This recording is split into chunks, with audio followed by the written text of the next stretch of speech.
So the machine we have behind us is a 1908 Dolbeer steam logging machine, and its purpose was to pull logs through the forest so that they would eventually be transported to the sawmill.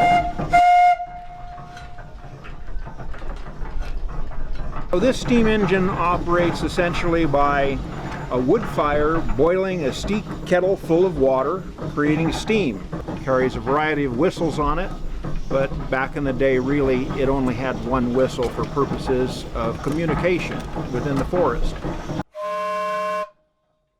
If there was a need for communication over the side of a hill, they would have what's called a whistle punk, a small boy that had a wire that was attached to the whistle, and he would watch the logging operation below and then pull the whistle at the right time so that the steam engineer could engage the machinery and pull the log up from an area where the engineer couldn't exactly see it.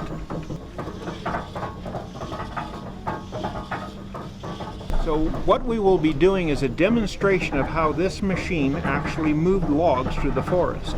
Essentially, the loggers would drop the trees and this machine would roll the logs into two-pole chutes, which is basically a road through the woods. They would drag these logs through the woods, eventually dumping them into Shaver Lake.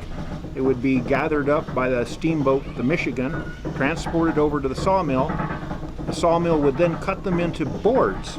The boards would then be dried, and after a period of time, when they had sufficient buoyancy, they would kick them into the flume.